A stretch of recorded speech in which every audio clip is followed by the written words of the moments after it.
Masaganang araw po sa inyong lahat at narito na naman po kami sa ating ika-10th episode ng I-Click Mo Na Kasi sa PhilComDec, isang inspired program sa YouTube. Every week mapapanood po ninyo ang mga click music artists na i-feature namin dito, songwriters at saka performers na naka-upload sa click music ang kanilang mga songs.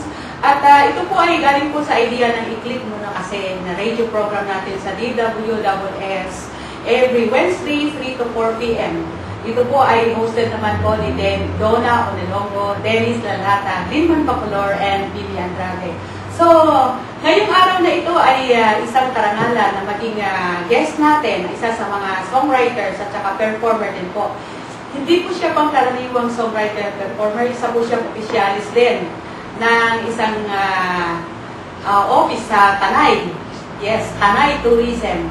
So, isang karangalan na from Tanay Tourism, napatakbo natin siya dito para sa ating feature na ito ng I-Click Mo Na Kasi sa PhilComDec. Let's welcome Mr. Medel Mendez. Hi, Medel.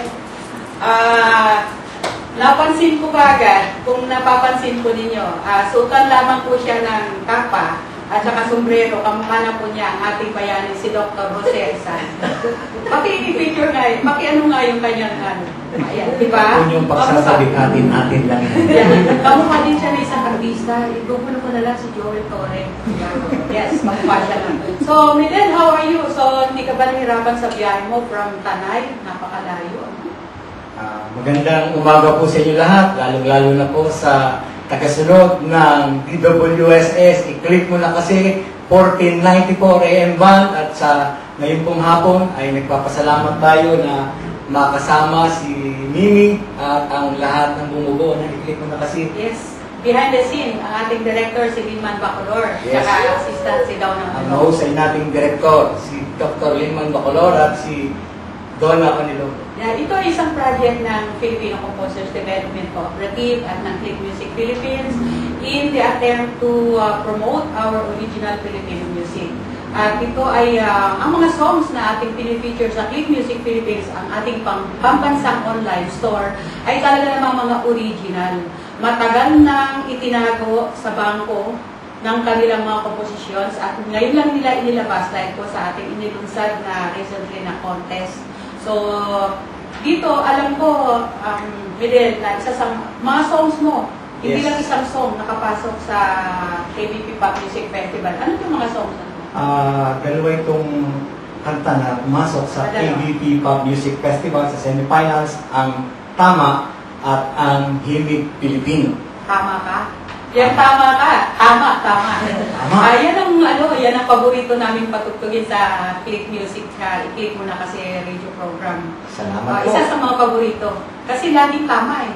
Maganda yung laging tama, di ba? Tsaka tumatama. Ano naman ang naging inspirasyon mo dyan sa paglikha mo ng awit na yan? Una sa lahat, nagpapasalamat ako doon sa tourism officer ko na pinayagan ako na magpunta rito sa Click Music PhilComDec kay Mr. Jeff Pino at sa aming pong butihing mayor, Lito Tanwatco. Ang tama po kasi pag tinanong po ninyo kung ano ang naging inspirasyon ko rito way back 1980 pa po kasi yung kanta eh. Ilang years na yun? 32 years. Ako, mahalata edad natin na. Ang dami. Para kang nagtago ng pera sa bangko, ang laki-laki na ng tubo. No? So, ano yung naging ito? Paano yun? Paano mo naisulat? Nagsimula ito sa isang breakup na nagkaroon ng breakup sa pag-ibig. Yung nais ko yung ilang mga kanta natin, yung kay Ibon, meron siyang pang-umibig. Pero this time, ito naman ay nagkaroon ng pag-ibig. Pagkatapos, dun sa pag-ibig, tinamaan. Kaya tumama so, sa puso. Pala yun. So, maganda idea mo. Actually, maraming nagiging kahulugan eh. Double meaning eh. Pag sinabi mong tama, pwedeng tama, right, o kaya ay meron kang epekto. O tama, tinamaan, tumama. Okay. Kaya marami siyang kahulugan at the same time, at least positive. And our country needs positive changes. Kaya dapat tama. So, one time sa isang conversation natin, nasabi mo yung mga advocacies mo. Yes. So, nakikita mo ba yung mga kahalagahan ng mga songs mo para sa makapagdulot ng pagbabago sa ating bansa at sa ating kapaligiran? I do believe, hindi lang ako, kung hindi lahat ng bumubuo ng Filipino Composers Development Cooperative, nakita ko dito, ang laki ng pamilya natin ngayon at nagagalak ko na makilala natin yung mga kasama natin na may puso rin na sinasabi natin na advocacy. Naniniwala ako, hindi ako nag-iisa at ito na yung pagkakataon na tayo dito sa Click Music Philippines ay sama-sama natin na isusulong na ang ating musikang Pilipino ay ipaalala natin sa mga mamamayan na dapat natin itong tangkilikin sapagkat ito ay sariling atin. Salamat. At dahil sa advocacy natin yan, ay dahil alam po naman natin ang nangyayari sa paligid natin, this is a serious matters. Talaga pong kailangan natin itong bigyan ng pansin, hindi lang ng gobyerno, kundi tayong mga mamamayan at higit sa lahat, tayong mga musikerong Pilipino o musikong Pilipino ay merong napakalaking impluensya sa ating mga mamamayan para yung ating nais na mangyari sa ating bansa na mga pagbabago. Naniniwala ako, malaking papel ang ginagampanan ng Click Music Philippines, ng Filipino Composers Development Cooperative. At naniniwala ako na ang mga musikero ang pag-asa ng bayan. Wow!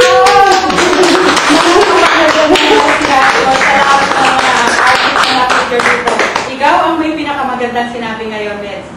Ang ating Jose Rizal ng sandali nito, si Medel Mendez. Lagi kang tama. So, siguro, dahil pribilehiyo tayo lahat na mapapanood natin ng personal na ite-perform ng songwriter mismo at siya rin yung artist, ang kanyang awiting tama. Tama.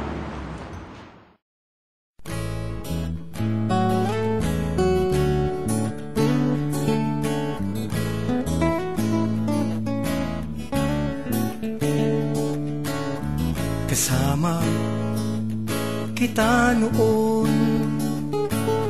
sa buong maghapon, tayo'y may pinag-usapan tungkol sa ating dalawa.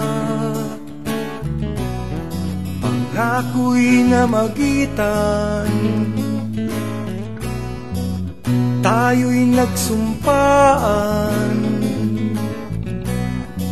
Mahal mo ako, mahal din kita, magpakailan pa man, magpakailan pa man. Tama, ako'y may tama. Tama, ako'y may tama sa'yo.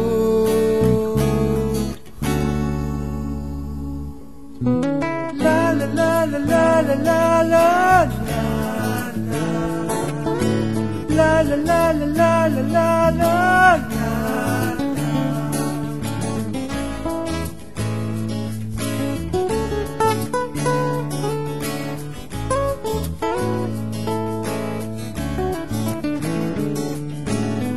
Lumipas ang mga araw, ang panahon ay nagbago, ang puso ko ay lumuha. Ikaw pala'y mawawala, isip ko'y nalilito sa tama ng pag-ibig mo. Anong klaseng pag-ibig ba ito? Anong tama ito? Anong tama ito? Tama, ako'y may tama. Tama, ako'y may tama sa'yo.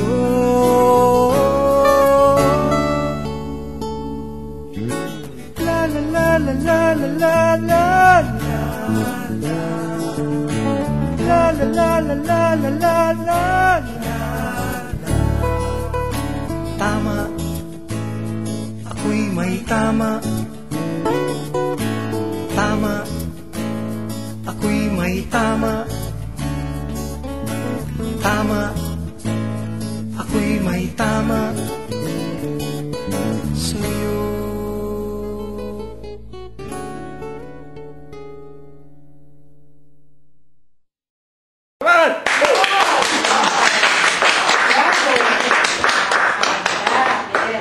So, invite natin sila para i-download yung song na yan sa Click Music Philippines.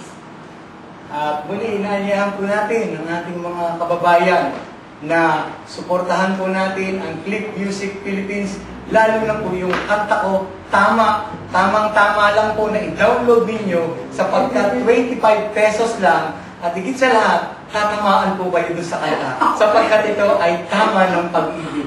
Muli, mabuhay ang Click Music Philippines at suportahan po natin. Click mo na kasi! Yes! At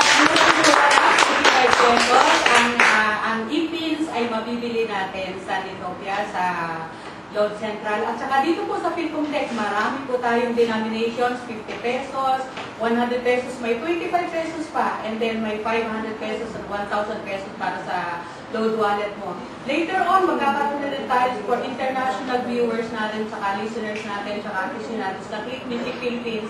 Magkakaroon na din tayo ng access sa PayPal. Pwede na silang bumili through PayPal sa yun yung bank natin.